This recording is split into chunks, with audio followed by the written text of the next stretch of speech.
parce que je réponds à la FAQ que j'ai lancée il y a quelques jours sur Instagram en story.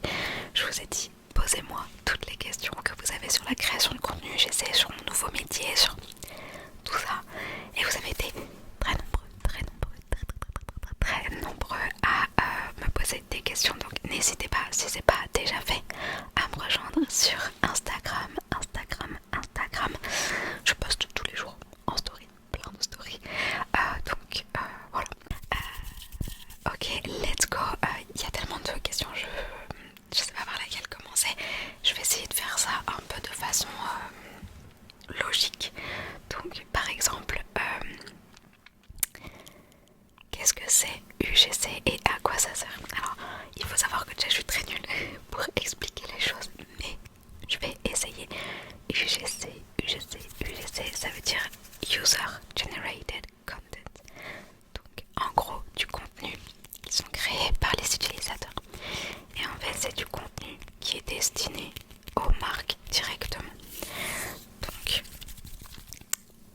on peut faire le parallèle entre les influenceurs et les créateurs de contenu UGC. Les influenceurs, eux, ils sont payés pour créer du contenu, mais pour leurs réseaux sociaux, pour poster sur leurs réseaux sociaux et pour influencer leur communauté à eux. Les créateurs de contenu, c'est différent. Je pourrais dire très différent parce que c'est juste différent. Ils sont payés pour créer du contenu, mais créer du contenu qui va sur les réseaux sociaux de la marque. Donc en tant que créateur de contenu UGC, on n'est pas obligé d'avoir plein d'abonnés. Il y a des filles qui ont commencé l'UGC et qui ont très bien marché dans l'UGC avec 300, 400 abonnés, même pas, franchement, même pas, on n'est pas obligé. En fait, le fait de poster sur nos réseaux sociaux, moi, ou si vous allez sur mon Insta, vous voyez que je poste régulièrement, que j'essaie de faire quelque chose de quali. Mais c'est pour me faire remarquer par les marques ou pour créer une communauté, tout ça. Mais c'est pas du tout un critère, parce que notre communauté n'a aucun rôle à jouer dans notre contenu. Et la plupart du temps, les marques utilisent notre contenu en tant que publicité. Donc vous voyez, quand vous scrollez sur TikTok et que d'un coup il y a une pub, et ben voilà, ça c'est le travail. Enfin, pas tout le temps, des fois c'est juste des vraies pubs, c'est vraiment des pubs, mais la plupart du temps c'est des créations UGC ou en story aussi sur Insta, ou alors même en post sur Insta. Bref, les marques utilisent notre contenu comme ça. Donc voilà ce que c'est UGC et à quoi ça sert. J'espère que c'est assez clair. Ensuite, une autre question. Comment faire pour être créatrice UGC? Ben, en fait, c'est tout simple. Tu prends ta caméra, tu prends un produit que tu as chez toi, peu importe, je sais pas, ça pinceau, et tu vas commencer à créer du contenu tout autour. Il y a plusieurs formats différents. Sincèrement, je suis pas coach, je suis très nulle pour apprendre les choses, pour expliquer les choses. Donc ça va pas être une vidéo où je vais vraiment vous expliquer comment faire une vidéo UGC, comment créer du contenu UGC, comment être une créatrice UGC. Je suis nulle pour ça.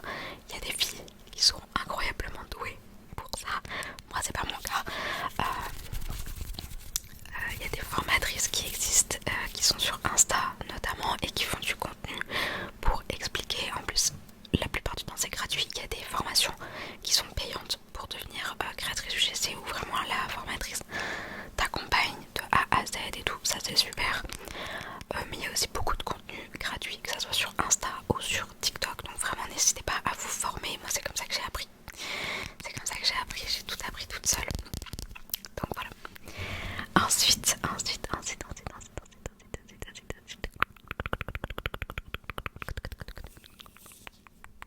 Qu'est-ce qui te plaît dans ce métier? Pourquoi ce choix? J'ai aussi eu comment as-tu su que tu étais faite pour ça?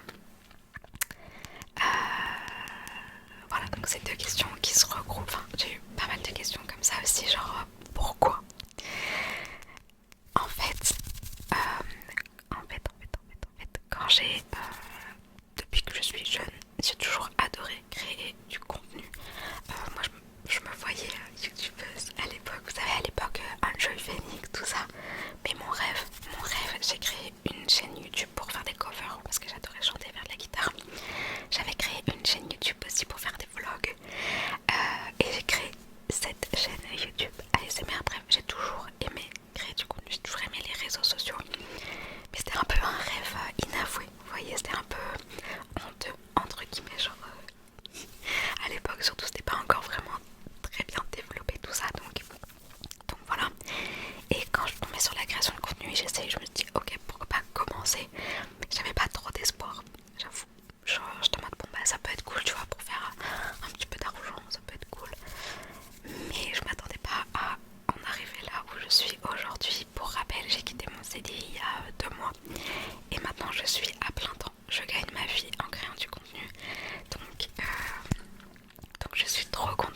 c'est très compliqué. C'est très très compliqué parce que en fait je reçois des produits chez moi. Donc forcément je peux pas aller vivre à l'autre bout du monde parce que il faut que je reçoive les produits, donc il faut que ça soit dans un endroit qui est livrable par la plupart des marques. Moi j'aimerais tellement aller vivre déjà peut-être 3 mois, soit à Bali, soit en Thaïlande, soit je sais pas, quelque part par là-bas en Asie du Sud-Est. J'aimerais beaucoup faire déjà 3 mois. Mais pour l'instant c'est pas du tout dans mes projets proches parce que je viens de lancer mon business. Il faut d'abord qu'il se mette bien sur les rails. Et voilà, une fois qu'il sera bien placé, je pourrais me permettre de partir. Alors, j'abandonnerai mon voyage de 3 mois là. Ça sera pas pour abandonner et faire des vacances, non, ça sera pour y vivre, pour travailler. Même si évidemment j'en profiterai pour prendre des vacances. Mais voilà, tout ça pour dire que digital nomade, un rêve. Ouais, ça serait incroyable parce que j'adore voyager. Mais il faut que je trouve une façon de travailler à l'étranger tout en continuant à gagner de l'argent. Et là, ça serait pas possible. Il faudrait que je développe un peu plus, je sais pas, peut-être la niche voyage pour être payé justement pour faire du contenu voyage. Ou je sais pas, peut-être, je sais pas, écoutez, je sais pas encore. J'y réfléchirai au fur et à mesure de l'avancement de mon business, mais pour l'instant c'est pas prévu. Mais oui, c'est un de mes goals. Ah, j'ai une question. Est-ce que j'envisage de faire des coachings et des formations pour aider les autres à devenir créateurs UGC? Absolument pas, mais absolument pas. Mais vraiment, je pense que je suis pédagogue, mais je suis trop nulle. Mais vraiment, je suis nulle. Voilà, vous voyez, j'arrive pas à m'exprimer correctement, j'arrive pas à faire des phrases sans bugger, j'arrive pas à trouver les mots. Donc non, je préfère laisser ça aux créatrices incroyables qui le font déjà. Il y a des podcasts, il y a des posts sur Insta, il y a plein de trucs. Vraiment, je vous jure, il y a plein de trucs déjà gratuits. Et après, il y a des formations qui sont payantes que j'ai. Et donc je sais que c'est de la qualité. Donc voilà, n'hésitez pas à vous former avec celles qui réussiront vraiment à bien vous apprendre les choses parce que moi c'est pas mon cas.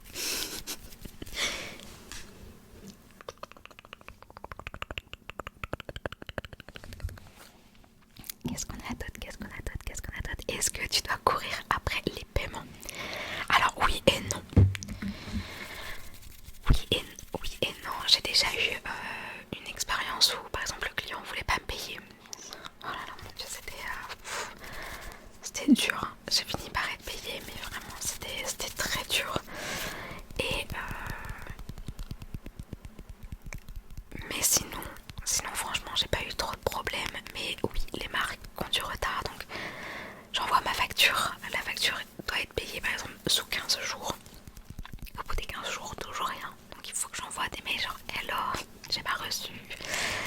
Et en fait au final j'ai toujours eu les paiements, ça y a pas de souci. Mais c'est vrai que c'est un petit peu chiant. Il y a des marques qui te payent direct, c'est trop bien, qui te font le virement instantané.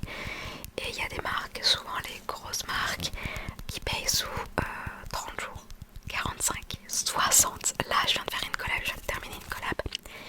Et elle me sera payée dans 60 jours. Voilà, c'est énorme, c'est vraiment énorme.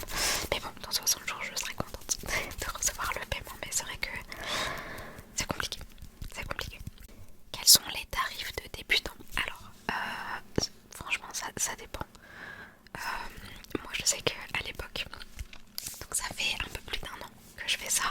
Je me souviens, je vendais mes vidéos genre 60, 50 euros. Non mais c'est ridicule, vraiment, ne faites pas ça les filles.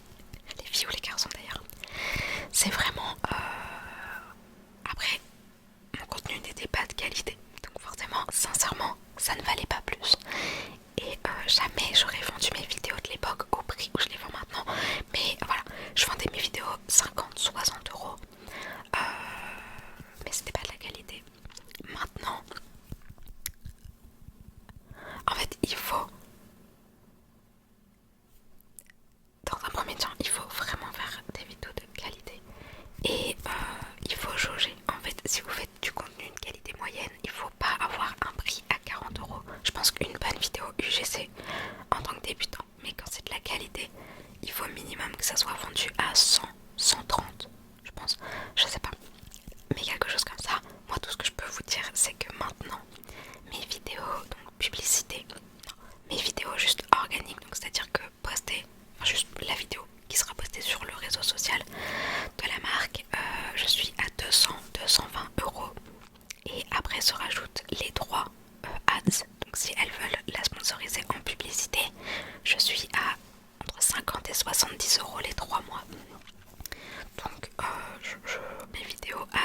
vendre entre 150, 250 pardon, et 290 pour les 3 mois. Ça dépend. Voilà. Donc voilà. Et ça, à l'époque, c'était impossible de vendre à ce tarif-là. Et maintenant, comme je fais des vidéos de plus en plus qualitatives, c'est pas encore parfait, je sais. Mais voilà, mes vidéos sont de plus en plus quali, donc forcément, je peux me permettre d'augmenter mon tarif.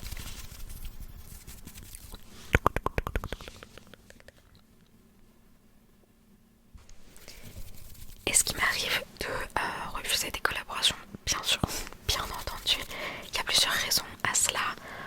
Soit parce que la marque ne me tente pas, genre, je sais pas, j'aime pas le produit, ça résonne pas avec moi, ça fait pas partie de mes valeurs, ça je refuse.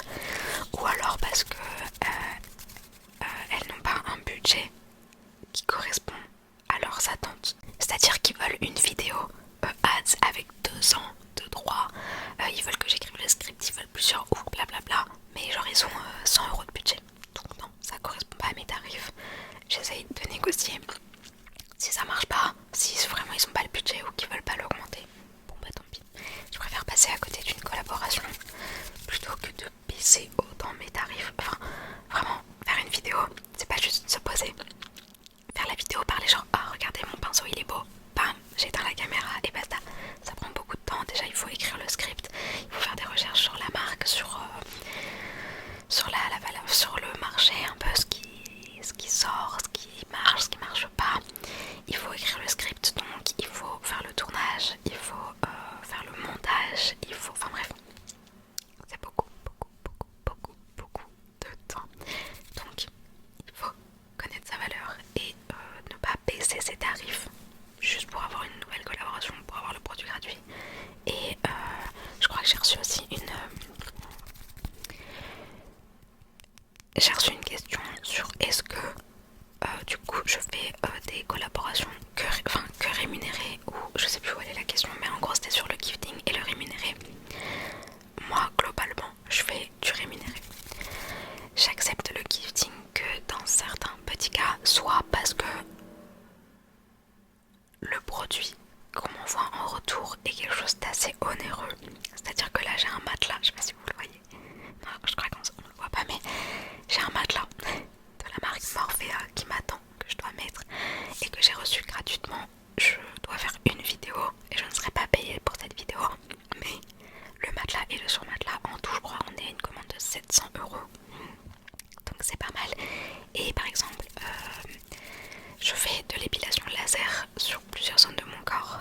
J'ai 8 séances offertes. J'ai fait du contenu pour ça.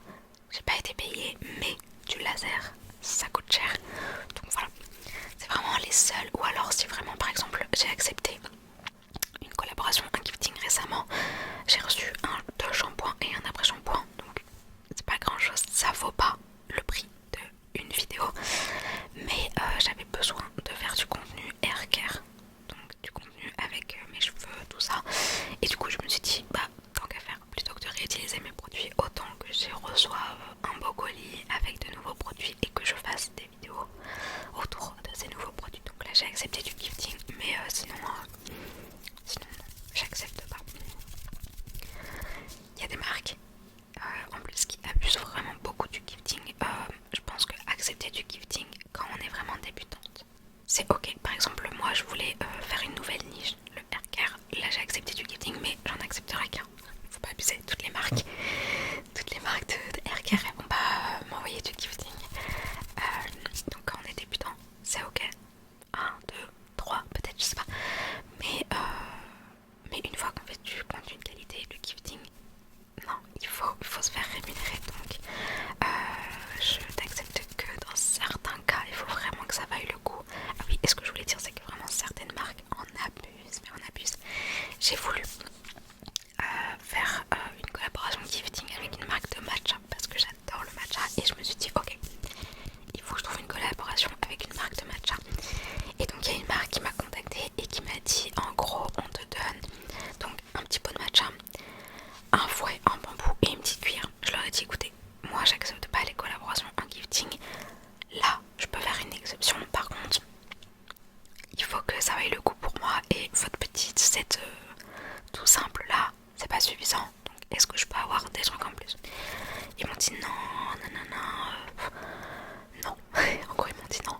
Ils m'ont dit au pire un petit truc en plus. Je leur ai dit ok, bah je veux bien ça. Ouais mais non, pas ça. Ok, bah donnez-moi ça.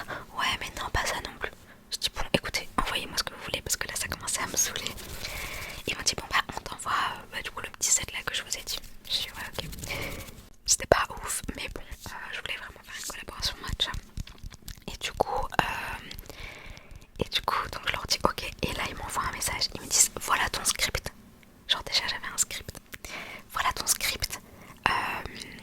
Et t'acceptes que ça soit en publicité. J'ai dit hop hop hop. Je vous arrête tout de suite, c'est hors de question. Non, c'est mort en fait. Une vidéo publicité, là, comme vous le demandez, c'est plus de 350 € et vous m'envoyez juste un petit set de matcha en échange. Je leur ai dit non. Vous savez, c'est pas dans mes valeurs, ça reflète pas du tout la qualité de mon travail, donc non. Donc gifting, ok. Par contre, c'est en organique uniquement. Je donne pas mes 3 ads en échange du gifting et j'ai libre arbitre parce que le but c'est que je fasse du contenu qui me corresponde et qui me plaît. Donc voilà mes conditions de gifting. J'ai beaucoup parlé sur ça mais c'est important. Ensuite, est-ce que j'ai des préférences de tournage? Et je crois, ouais, c'est quoi ton type de contenu préféré? Par exemple, produit, format. Alors, qu'est-ce que je préfère tourner dans l'UGC? Qu'est-ce que je préfère tourner dans l'UGC? En fait, alors, je commence à faire du contenu un peu plus diversifié. J'aime beaucoup le contenu lifestyle. Moi, j'ai pas de niche. Je me suis pas spécifiée dans un type de contenu. Je fais pas que de la skincare ou que de la beauté ou que du je ne sais quoi. J'aime tout. En fait, j'aime tout faire. J'aime toutes les niches. Donc, c'est un peu compliqué de répondre à cette question. En ce moment, là, je commence à faire du contenu un peu plus texture. Genre qui montre bien la texture. Non, franchement, c'est dur, mais tout ce que je sais, c'est que j'en ai un peu marre du contenu face cam. En mode, ah ouais, j'adore ce produit, nanana, il est super bien. Enfin, ça commence un peu à me lasser parce que j'en fais depuis déjà plus d'1 an. Donc j'aime bien les trucs un peu plus originaux. Mais c'est dur de répondre à cette question. Donc je sais pas. Là, hier, j'ai filmé une vidéo vraiment très texture, vraiment. J'ai le produit devant un fond blanc et juste avec ma caméra, je zoomais sur la texture du produit. Enfin bref, j'ai adoré. Il faut que je fasse le montage. J'espère que je vais y arriver, mais sinon, vous retrouverez la vidéo sur mon Instagram. Ensuite, est-ce que c'est stressant d'être à son compte? Alors, franchement, je suis moins stressée et moins angoissée depuis que je suis à mon compte que quand j'étais dans un travail en salariat. Par exemple, mais je sais pas pourquoi, hier, avant de dormir, j'ai pensé à une problématique que j'avais dans mon ancien taf. Et je sais pas pourquoi ça m'a fait stresser, alors que ça, vraiment, je m'en fiche maintenant. C'est plus mon problème. Et en fait, je me suis rendu compte que j'étais beaucoup angoissée parce que mes erreurs impactaient aussi les autres et du coup, ça m'angoissait de ouf. Là, mes erreurs, ça m'atteint que moi. Donc oui, c'est stressant parce que il faut travailler, parce qu'il faut gagner de l'argent, parce que si je gagne pas assez d'argent, je peux pas payer mon loyer, je peux pas payer ma nourriture. Pour l'instant, c'est pas une source de stress parce que c'est ok. J'arrive à vivre, même si j'atteins pas encore le CA que j'ai envie d'atteindre. Donc le CA c'est le chiffre d'affaires. J'atteins pas encore ce chiffre d'affaires goal. Je suis loin de mon goal encore. Attendez, et on va parler chiffres en fait. Mon goal minimum, ça serait les... J'hésite. 3000. Non, vous savez quoi, 5000. Mon goal, c'est les 5000. J'y suis pas encore. J'y suis loin. J'ai déjà atteint des mois où j'ai fait un chiffre d'affaires à 4000 et quelques, donc j'étais trop contente. Là, pour l'instant, mon goal minimum pour vivre, sachant que je paye l'URSSAF et tout, ça serait 2500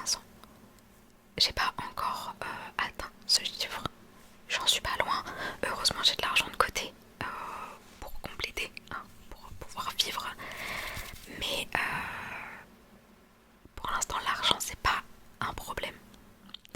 Si un jour je fais un mois à 500 €, oui, ça deviendra un problème. Pour l'instant, c'en est pas un. Donc, oui, c'est stressant parce que je dois compter que sur moi-même. Genre, si je suis malade, je peux pas me mettre en arrêt et quand même être payée en fait. Donc, oui, c'est stressant, mais franchement, je suis moins stressée que depuis que je suis moins stressée que quand j'étais en salariat, vraiment. Donc, je suis trop contente. Comment est-ce que je trouve des clients? Alors, avant, ma technique c'était de prospecter. Donc, d'envoyer des mails, des mails qui restaient souvent sans réponse. Déjà parce que mon contenu n'était pas assez qualitatif. Donc, les marques, quand elles me répondaient, c'était pour me dire non, on n'est pas intéressé. On sait ce que ça veut dire. Non, elle me disait on cherche pas en ce moment, mais on te garde au cas où. Je n'ai jamais été recontactée une seule fois avec une marque qui me dit on te recontacte. Non, non, c'est juste une façon gentille de te dire ça nous intéresse pas, tu nous intéresses pas. Donc bref, donc avant j'envoyais beaucoup de mails, ça marchait pas, mais j'envoyais. Maintenant, j'envoie toujours quelques mails parce que c'est important.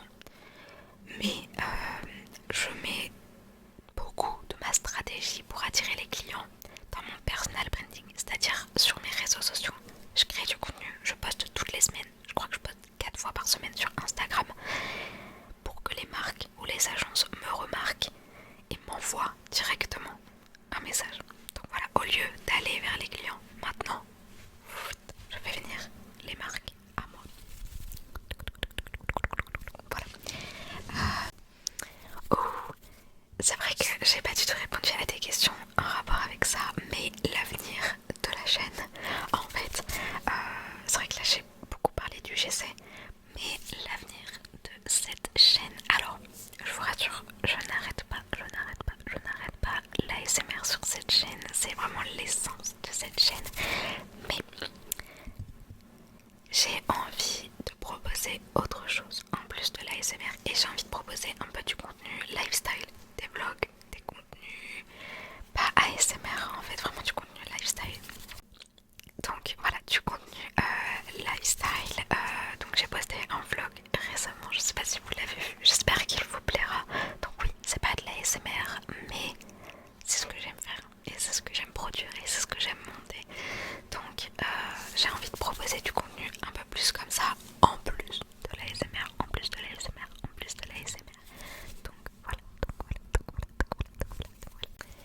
J'ai répondu à toutes les questions, J'espère que cette vidéo vous aura plu. N'hésitez pas à me suivre sur Instagram si jamais vous voulez participer à la prochaine FAQ. La prochaine FAQ ou même, je sais pas, si vous voulez un peu me suivre un peu plus. Voilà, moi je vous fais de très grands bisous et je vous dis à